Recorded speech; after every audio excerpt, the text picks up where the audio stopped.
All right, so this lesson is basically kind of everyone has seen that how a bill becomes a law Saturday morning special, right? Congress writes the bill and then Schoolhouse Rock. Is that still a thing, Schoolhouse Rock? No? Okay.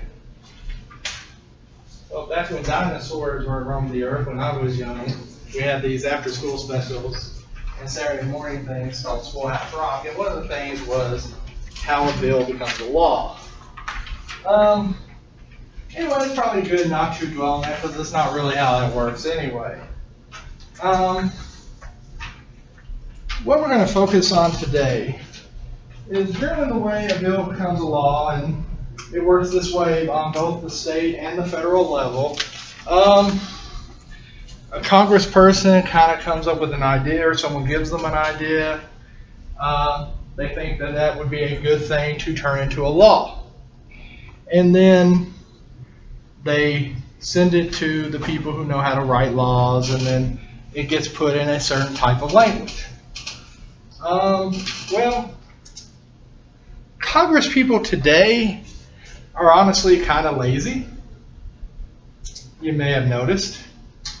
And very few of them actually write their own laws.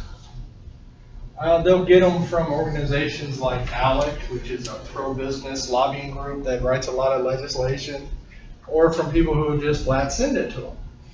So what I want to look at here today is if you really want something to become a law or a resolution or something, you should definitely write your congressman or email him or try to call him or whatever. But remember, that person is lazy. So what you want to do is kind of take your idea and already package it in the form that a law would take. That way all he has to do is put it in the hopper, and then it'll go through a committee and it'll be talked about and voted upon. Basically, anything you can do to make it easier on your lazy congressman is better. Here's an example I found actually from TISL Online, which is actually a Tennessee organization. It's called 9 Steps to Write a Bill. So it basically takes you through the 9 things that you want to do. First of all, you figure out what it is you want to do. For example, in this particular series, they are concerned about steamboat racing on the Tennessee River. Apparently that's a problem. I didn't know. Have you seen steamboat races? We actually have them up in Louisville, but apparently it's bad here.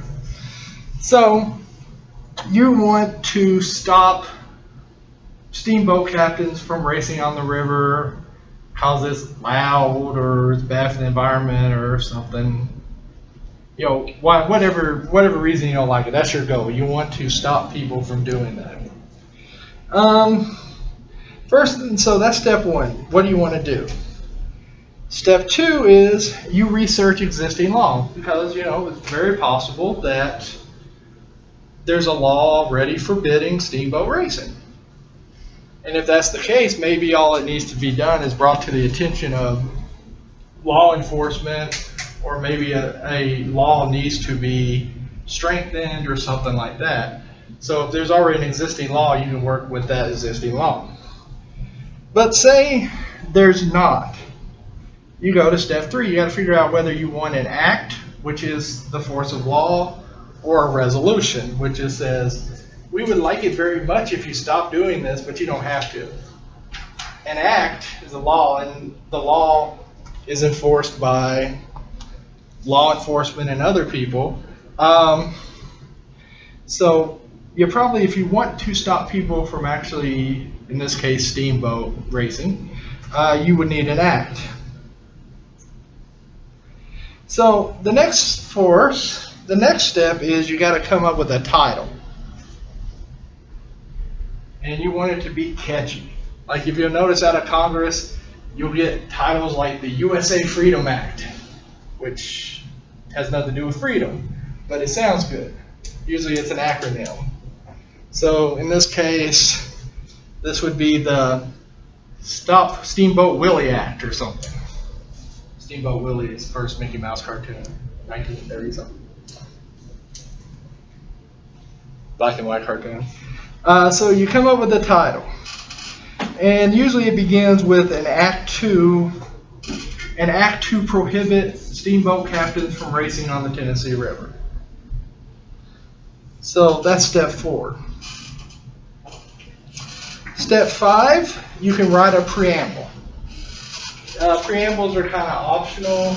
Preambles are kind of flowery language. It gives you the opportunity to say, whereas the Tennessee River is for everyone to use, it is our understanding that free use is inhibited by steamboat racing.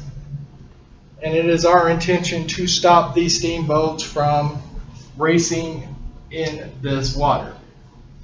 That'd be kind of a preamble. Now, the next step is when you really get into the actual law. This is you're starting to write it, and it's the enacting clause. And it starts with, be it enacted by the General Assembly of Tennessee that steamboat racing is henceforth prohibited on the Tennessee River. Now, after you have that, you then move to the body of the bill. And you break it down into sections. And you can break it down to subsections. For instance, in this case, Section 1 would say, the captain of any steamboat that engages in a competition with one or more other steamboats to reach a destination shall be guilty of the crime of steamboat racing. So your first section is you're actually identifying what it is you're talking about. Section 2, the sheriff or any county passed by the racing steamboats may arrest the captains of said steamboats and incarcerate them in the county jail. So Section 2 is basically who is going to enforce that law. Section 3, upon conviction, and this is the important part because this is kind of the punishment or how you make people do this. Section 3, upon the conviction, if in a competent court of law, the judge shall sentence the captain to one of the following punishments that the court deems appropriate. A, for the first offense, a Class C misdemeanor. B, for the second offense, a Class B misdemeanor. Or C, in the alternative, to pick up litter along the riverbank. I don't know what a misdemeanor gets you in this state, but it seems like it'd be easier to pick up trash. I don't know. Of course, that's probably what a misdemeanor gets you in this state, isn't it? So that is the 7th step, is basically you're putting it into sections. Step 8 is the effective date. Normally, you can't have a law go into effect the very next day. In fact, in the state of Tennessee, there is like a 90-day, I guess, cooling off period before a bill can actually be enacted unless it's a public safety bill. So you got to figure out when your law is going to go into effect. And you'll write Section 4, the act shall take effect July 1st, 2016. July 1st is actually a pretty common date to choose because it's actually the beginning of a fiscal year. But it can be any time after that 90 days. Now the reason that you have these built-in time limits on how long it takes a law to come into effect, especially in states like Tennessee and other places, is the idea is you're supposed to use that time to educate people on what the law is going to be. Like for instance, a whole lot of new laws came into effect the other day, right? Probably have no idea what most of them are. Well, in theory, what they were supposed to be doing since the end of their last legislative session was they were supposed to be educating you on the new laws. That way, when you get pulled over for whatever bad thing with your cell phone is now, you're supposed to already know, even though they don't really do a very good job of actually telling you these things. So, kind of any questions about that? All right, what I gave you here is kind of writing student Congress bills made easy, and we'll kind of do this kind of as a group. Step 1, pick an idea that you believe should be a law. Any suggestions? Something you'd like to see become a law? Should it be illegal for someone to go into the opposing lane and pass it? Oh, so no passing on the right. On the left. Oh, okay. Because it's dangerous. It is Not only dangerous. could they hit you, but they could also get hit by someone coming towards them. Oh, I got you, like on the Yeah, like on not passing zones. Like on Yeah. a two-way. Yeah. So we're talking no passing You can't outlaw stupidity, but on 2-lane road. Okay. So I can see that. There's frankly that happens to me every day on my commute over here. And I'm driving fast too. That's what I would get. Anyway, so what you want is a law that makes it illegal for people to do this. There may be some existing laws already that just aren't enforced, but for our sake here, we'll say that maybe there's not. In fact, there may not be here. I don't know. You do see those signs that say passing zones, but those seem to be, people seem to take those as suggestions more than anything else. All right, so step 2, think about what needs to happen for your law to be effective. So what needs to happen here to stop people from passing on the right? Maybe statistics to show that deaths caused from this. So you want education.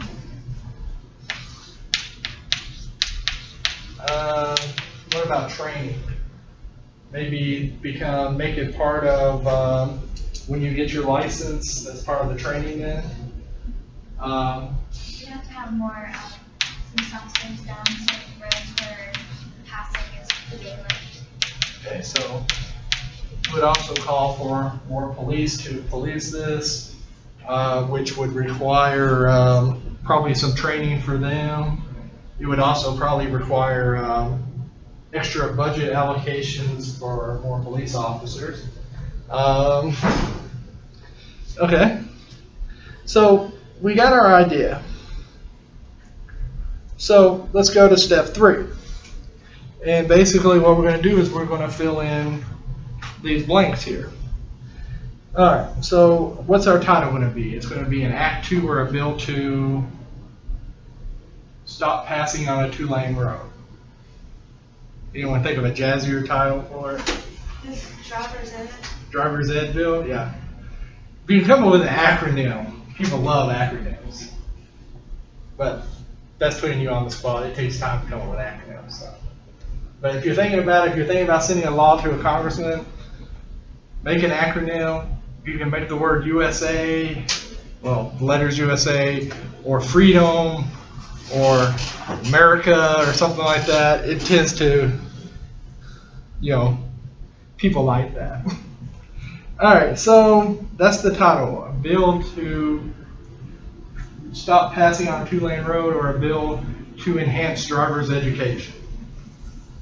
You'll find a lot of laws, the title has nothing to do with actually what the law does. But you can call it a bill to pet unicorns or something, and then you could just do whatever you want. A little bit of bait and switch sometimes with laws, I think. Like there was a few years ago, there was something called the Clear Skies Initiative, about 10 years ago. Now, that sounds like an environmental bill, right? Clear skies. Sounds like you're trying to clean up the air. What it actually did was it got rid of most restrictions on businesses and power plants on how much stuff they could put up in the air. So see, that's an example of calling a bill that is basically the opposite of what it does. All right, so Section 1 would be defining the problem. So how would you define the problem? Section 1. Something like the welfare of the citizens of Tennessee are at risk every day by people passing them on the road, something like that. You could also do a preamble if you wanted to. Section 2, how is this law going to be enforced? Well, obviously, you would want, more police officers out on the beat. Police officers will have the power to pull people over when they see them do this, right? Roads are going to be repainted. Roads will have to be repainted, make sure everything's the double yellow line. Okay. So section 2 would say this law will be enforced by police officers who will patrol and to help citizens understand this, we will repaint the roads. Okay. So section 3 is when you got to come up with basically your penalty. So what happens when someone is caught? What happens on the first offense? First offense, they should give it a warning in case they don't know the law. All right, so first offense is a warning. Second offense? They should receive a ticket. Receive a ticket, and we could probably go ahead and, traffic school, ticket or traffic school. Probably could put an amount on that ticket. I don't know, what's a good amount, $50 or something? So second offense gets you a ticket or driving school. What about subsequent offenses? The problem, because they're endangering the lives of themselves and others, then they should, it's not only worth it to be in traffic school, they also should be as community service. Community service, okay.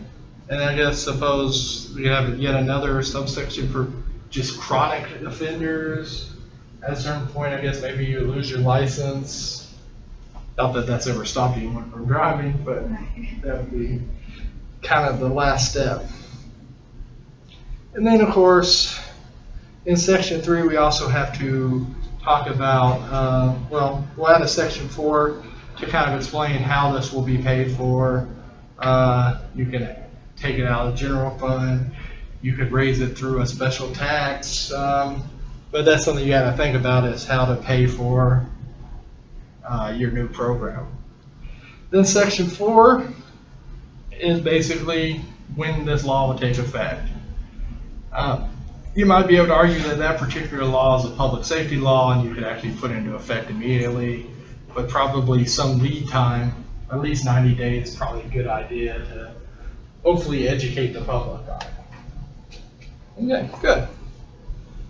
So everybody kind of understand how that system works. You come up with your idea, you kind of put it in the special legalese language, and basically what it is you're kind of spelling out what the problem is and how you're going to solve it and what steps are going to be done to solve it.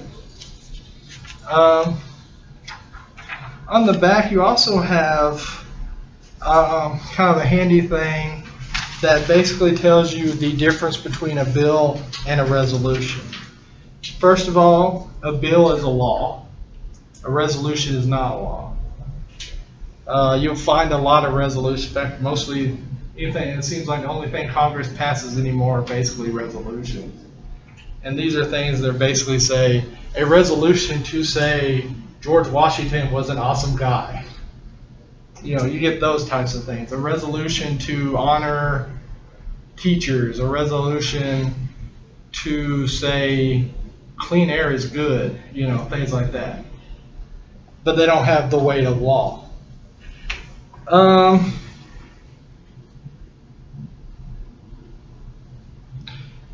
Though a resolution can be voted on as an acceptable format to amend a constitution, it is not a substitute for a law. A bill will have several parts and numbered sections. Resolution generally doesn't have that. It just has a lot of whereas in it. Whereas George Washington was the first president of the United States. Whereas the United States is continuing, it is resolved that we honor George Washington. That's a resolution. Bill doesn't really, unless it's in a preamble, won't have whereas clause. A bill will begin with the words "be it enacted" or something similar, whereas a resolution will end with the words "be it resolved." You know, kind of let you know it's a resolution. A bill has a required action and a penalty for not conforming to that action. It also talks about the cost and the funding sources and how the law will be enforced. A resolution cannot impose any penalties, enforce any action, or require any expenditures. So basically, a bill is getting things done. A resolution is one of those things you do to feel better about yourself. So it looks like you're doing stuff. So what we'll end here with is kind of, they have a fill in the blank whether it's a bill or a resolution. So I'll read it and you tell me whether it's a bill or a resolution. A blank to honor the United States Olympic basketball team. Resolution. All right. A blank to limit the presidency to 1 6-year term. That would be a bill. Probably not really a good idea. That's actually what the Confederacy tried, was a 6-year term. Of course, it didn't last through the 6 years, but.